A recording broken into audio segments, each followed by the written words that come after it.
Have you ever found yourself in a room full of serious people? Serious people wearing serious clothes, talking about very serious stuff. And you were thinking, am I supposed to be here? Or have I taken a wrong turn on my way back from the... Well, that was me quite some time ago, right after I started working for a consultancy. Now, this wasn't just any meeting. This was, as my former boss always put it so eloquently, this was the big leagues, an event organized by one of Germany's automotive giants, one of those companies with many success stories under its belt, but just as many problems to solve. The one we discussed that day was they'd spend millions, and I mean millions, on developing connected car services. Problem was people weren't using them. And the room around me was like buzzing with ideas how to tackle this circumstance. More features, one said. More marketing, the guy next to him added.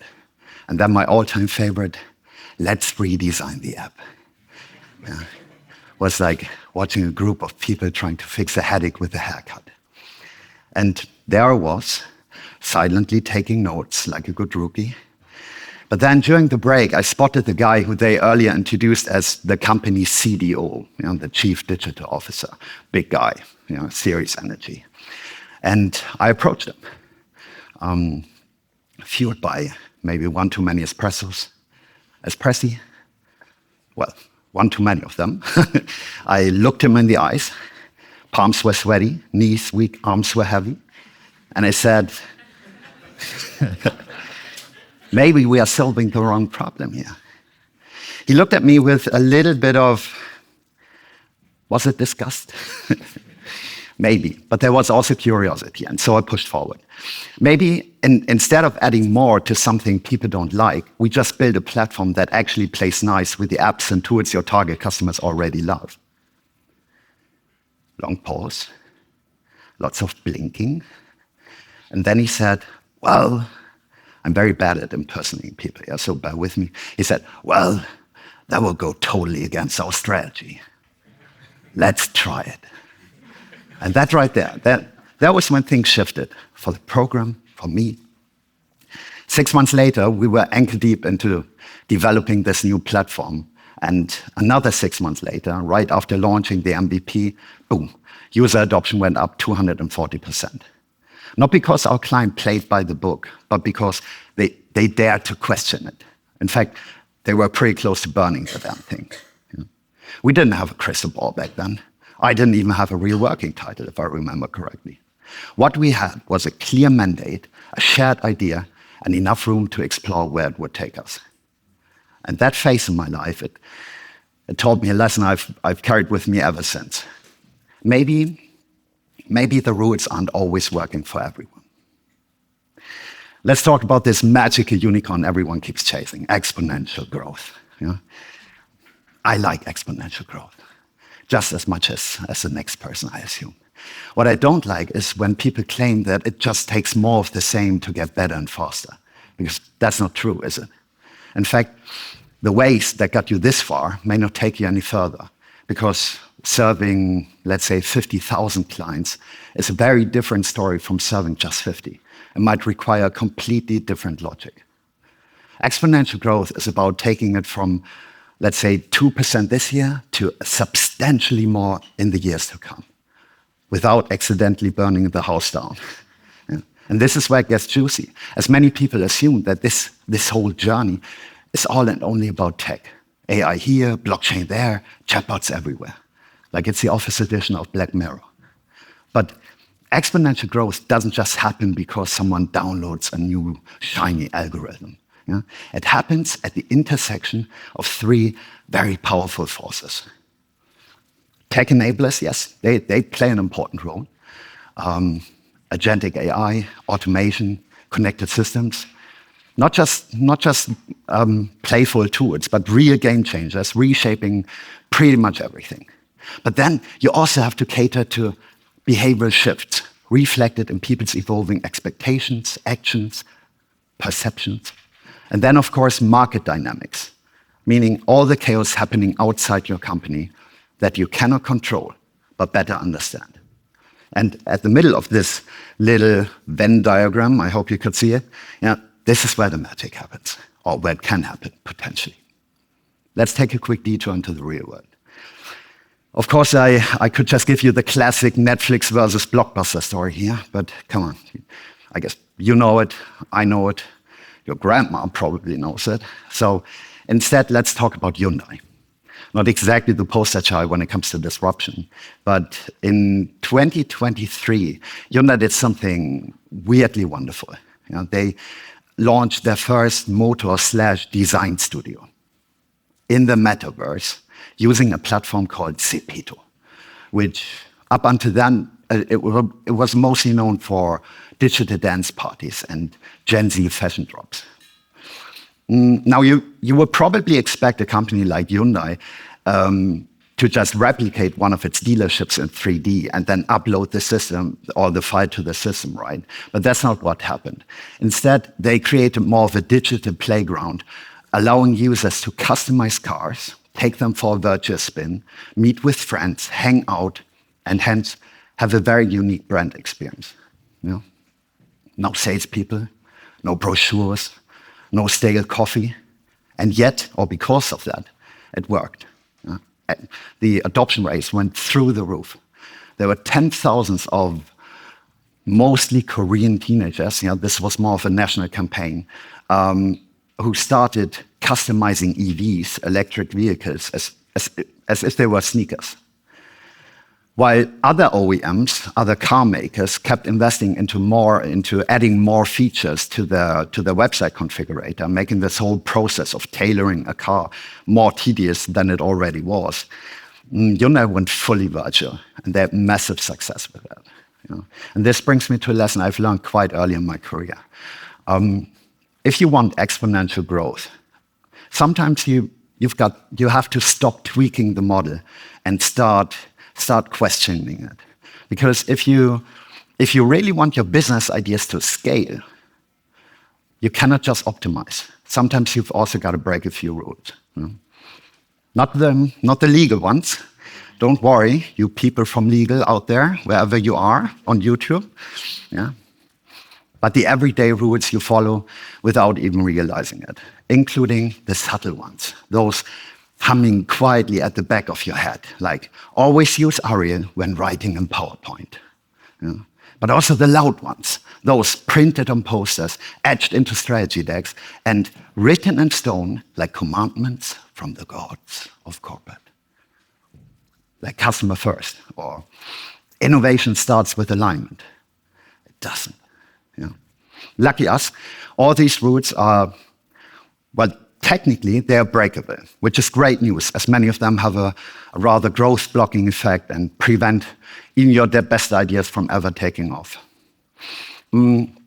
But before we now start smashing our rule books, I suggest we better understand what we are dealing with first. So, after working with many different teams in many different industries and conducting quite a bit of research on this topic for my book on breaking rules, I came to understand that many of these growth-blocking factors fall into one of the four following categories. First, you have industry rules. Those are the legacy assumptions everyone follows because everyone is following them. Like, cars must be owned, or people love loyalty programs. They don't. They love rewards, different story. Then you have organizational rules. That's the internal stuff that slows everything and everybody down and wasn't made for growth, but for governance and compliance. Like every idea needs to pass 5 of our committees. Or innovation, great. Please submit your form in triplicate. Then you have mindset rules. Those are the internal scripts and the unwritten scripts in people's head that are based on not so much on logic, but on fear and outdated experiences. Like, or that. We did that once. Failed though. Please move on. And of course, the product rules. Those are the sacred features, the UX patterns no one questions. The must-haves no one needs. Like, every good page deserves a footer. Or more feature, more value. Such rules are baked into pretty much every offering. And every time you leave them unchallenged, your product becomes a little less relevant to your ever-evolving customers. So, many rules. Some of them useful, many of them not so much. Your job is to spot them, to name them, and then ask yourself, why are we still doing this? And what if we weren't? I know breaking rules sounds good on stage. Super empowering, very, very TEDx. But most of us, we still have bosses and budgets and meetings with people named Karen from compliance. So how can we break the rules systematically without turning every ideation session into a full-blown revolution? Here's how I do it. First, I search for something that is stuck in time, but still holds value, like going to the cinemas. We all know how this works, right? Then I spot the rules. I ask, what are the rituals and procedures baked into this particular experience? Such as you pay before the movie starts. You pay the same whether you laugh, cry, or fall asleep. And once you have paid, you sit, you watch, you leave. Easy, predictable, unchallenged for decades. Then the fun part begins. This is where you start messing with the mechanics. For example, by asking, what if people paid after the movie? What if the system, the cashier system, knew how much people actually enjoyed watching it? And what if the price to be paid depended on their reactions? That's a pretty wild thought, right? But this is exactly what happened at the cinema in Barcelona quite some time ago. Yeah? This is not a brand new example, but it still contains a lot of value, so I wanted to share it with you. At the cinema in Barcelona, people didn't pay for tickets. They paid for the experience they had.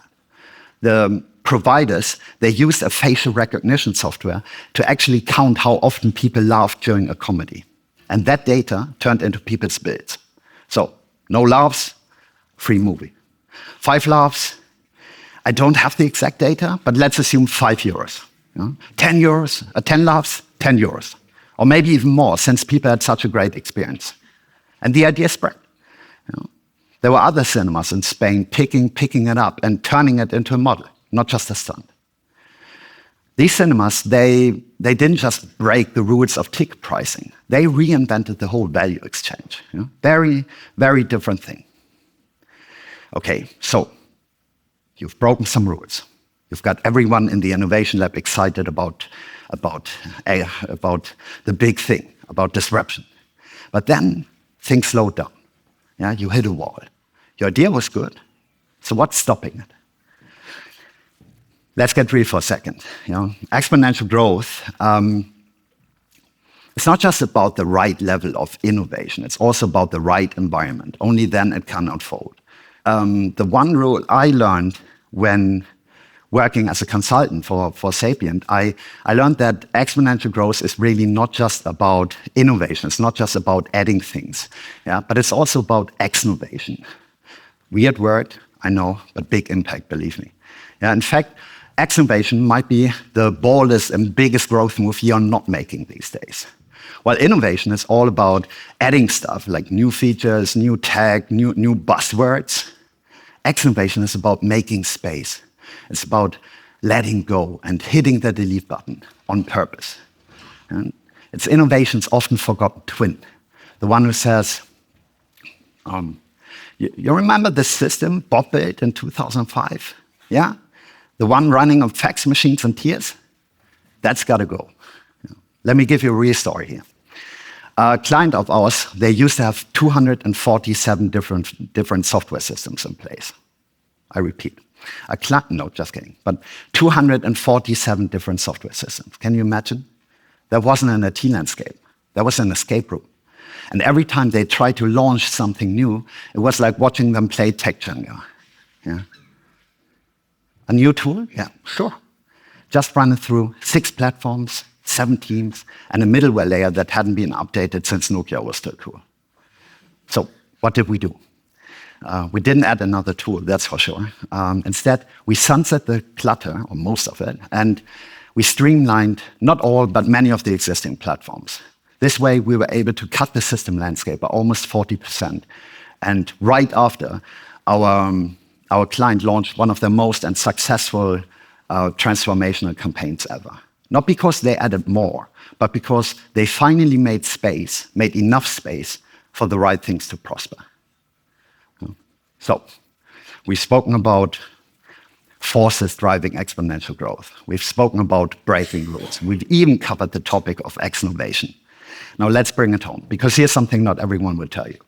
Exponential growth, it's not a tech story, it's a people story. Every algorithm, every product, every big, bold transformation campaign, it only works, and it can only work, when people say, okay, I think I get it. I get it, I trust it, I want it. Sounds easy, right? But humans are messy, beautiful, but confusing. And many of them are, well, they're pretty allergic to change, unless it comes with a good reason why.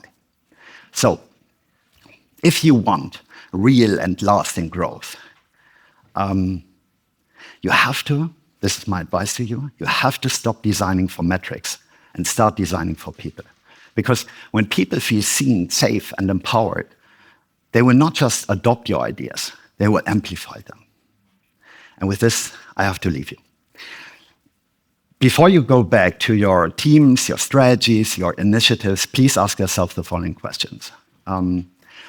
First, what are the written and unwritten rules of your industry, your organization, your product, and which of them are quietly or not so quietly holding you back?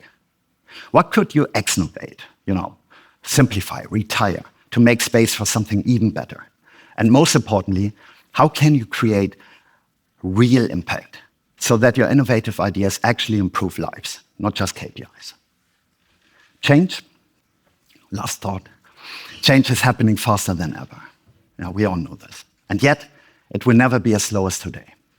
We all live in an age of constant acceleration. But exponential growth is not just about going faster, but bolder and smarter. It's about letting go, opening up, and reimagining what's possible. And if you do that, if you break the right rules at the right time, for the right reasons, you will not just grow, you will transform.